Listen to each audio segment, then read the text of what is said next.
Hey everyone, welcome to another video. Remember, if you love film, gaming, or television content, please consider clicking that subscribe button because today I'm going to tell you why I was wrong about Top Gun Maverick. So, let's get into it.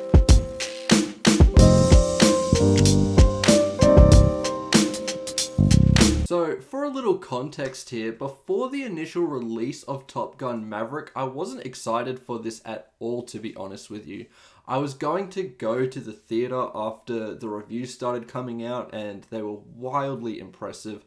And in anticipation of seeing this film, I was going to do a retro review of the very first Top Gun for you guys. So I found it on streaming and I just turned it off after 10 minutes of playing it. I found the first Top Gun to be really boring and annoying that I just instantly kind of gave up, and because of that I thought Top Gun Maverick would be more of the same with a fresh coat of paint, and it was only going to be getting those good reviews because people were getting swept up in that 80s nostalgia. Now let's go back to the title of this video. I was wrong about Top Gun Maverick. I thought, you know what, it's probably going to get nominated for Best Picture at the Academy Awards, and I like seeing all of the nominees before the Oscars start so I can be more educated about what I would really like to win versus what I don't want to win at all. I rented this on VOD expecting more just schlocky 80s cheese that feels like only someone from that decade would understand and enjoy. Thankfully, that was not at all the case. I'm telling you, if you're in a very similar position and way of thinking that I was in, just stop that right now and go and see Top Gun Maverick, even if you hated the first one. This film just solidifies the fact that 2022 is the return of innovative and really interesting blockbuster filmmaking.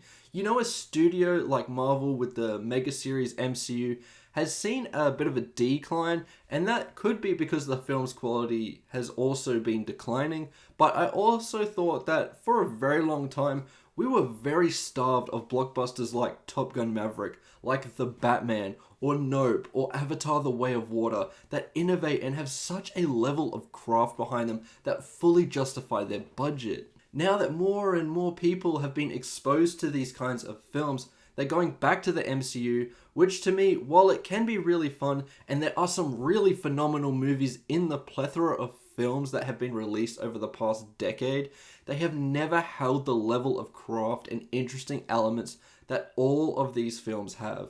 In a lot of ways, Top Gun Maverick reminds me a little bit of a Christopher Nolan film with how practical it is, while also giving you one hell of a ride at the cinema.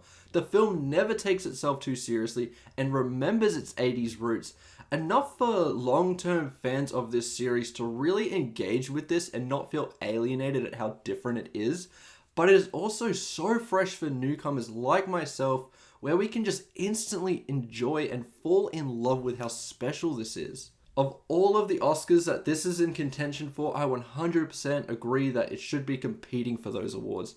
I firstly just need to say you have to give so much credit to Tom Cruise here. He is brilliant here, possibly giving one of the best performances of his career. The fact that the whole cast actually learned how to fly jets so that every scene where they're in the cockpit is real adds a whole new level of immersion that just makes you feel that this is so special. And how the hell is this dude 60? I mean, he could pass as a 30-year-old. It's nuts. To me, unlike the first Top Gun, this one opens on such a brilliant scene, and it may be my favorite in the entire film. It is white-knuckled and intense, and it is shot brilliantly. There's one shot in particular where the shot looks like it's on the edge of the atmosphere and you can see the jet just flying through the clouds, and it just looked absolutely stunning. And I have to credit director Joseph Kosinski for really innovating with this film. I'm really surprised that he isn't getting more credit for his direction because he absolutely killed it here. The supporting crew as well are also quite brilliant. Quite a few of them are really easy to connect with and had some really interesting arcs. The main four that really stuck with me were Phoenix, Bob, Hangman, and of course Rooster, played by Miles Teller. His dynamic with Tom Cruise was really interesting, and I really liked how it all played out, leading to a really nice conclusion. In terms of some of the things that held this back just a little, was that the film seemed afraid to give the characters some real consequences for the scenario that they're in. I think it plays with that element where it seems like doom is going to happen and it just doesn't really play out. And it feels like a shame because there are definitely some moments where the stakes are really high and the characters could go through some really terrible consequences, and it just doesn't happen. I am happy though that the film did keep me on the edge of my seat, and I thought the entire time that it was possible for many of the characters to get into some really tough situations, and that made the film feel a tad better. I also think there are some really corny scenes here, and they are ones that do pay homage to the first film.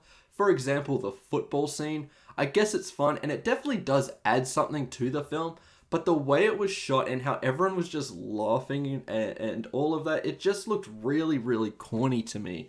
I'm fine with the scene as a whole, but it could have just been executed a little to just stop it being so corny. Overall, there isn't a lot of bad things to say about Top Gun Maverick. I'm honestly really, really annoyed at myself that I didn't see this in a theater when I could have, because this was definitely one of those films that definitely benefit from being on the big screen.